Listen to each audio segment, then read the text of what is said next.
আজকে চলে এসেছি বড় মার সঙ্গে একটু আলাপ করতে। প্রথমবার আসলাম, কিভাবে কি করলাম চলো তবে শুরু করা যাক।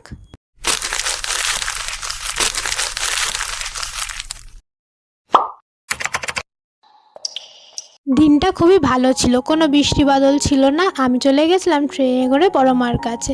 জানো আজকে ট্রেনে যেতে যেতে কী হয়েছে? তবে দেখেই নাও। দেখো ওই যে আসছে ট্রেনটা, ওটাও নৈহাটি যাচ্ছে, আর আমি যেই ট্রেনটা করে যাচ্ছি সেটাও নৈহাটি যাচ্ছে। একই রুটে একই সঙ্গে দুটো ট্রেন এইভাবে আমি কোনোদিনও দেখিনি। আমার পেছন পেছন ওই ট্রেনটা আসছিল, সেটাই আমি তোমাদের দেখাচ্ছি। দেখো পুরো নৈহাটি পর্যন্ত ওটা যাবে। তো আমি কথা বলতে বলতে চলেই যাচ্ছি নৈহাটির দিকে। তোমরা তবে দেখতে থাকো পুরো ভিডিওটা।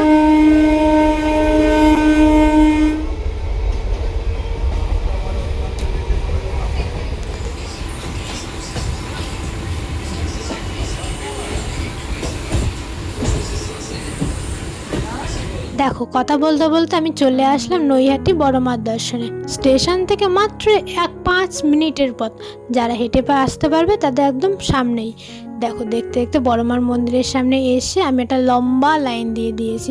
তোমরা দেখতেই পেলে কত বড় একটা লম্বা লাইন।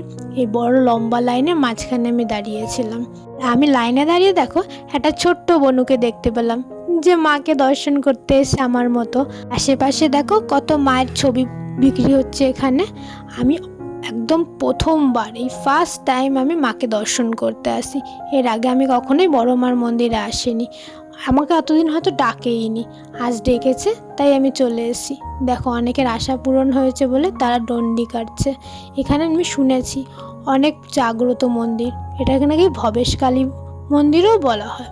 দেখো ওই ভিড় ঠেলে আমি চলে গেছিলাম মায়ের কাছে। লম্বা লাইনটা পেরিয়েও ভেতরে অনেকটা ভিড় ছিল।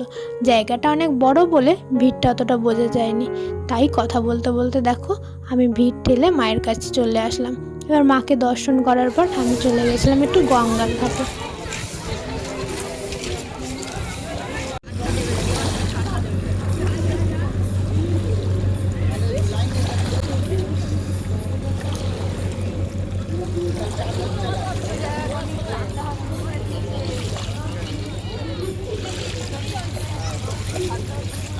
তারপরেই পাশেই ছিল ব্রহ্মময় মায়ের মন্দির। এটাও নাকি একটা মন্দির যেখান থেকে নাকি বড় মাকে নিয়ে যাওয়া হয়েছিল, এমন কিছু আমি শুনেছিলাম। যাই হোক মন্দিরটা সেই সময় বন্ধ ছিল। আমি বাইরেটা ঘুরে ফিরে মাকে প্রণাম করে চলে আসলাম বাড়ির উদ্দেশ্যে। তোমাদের ভিডিওটা কেমন লাগলো অবশ্যই কমেন্ট করে বলো। আজ তবে এই অবধিই থাক।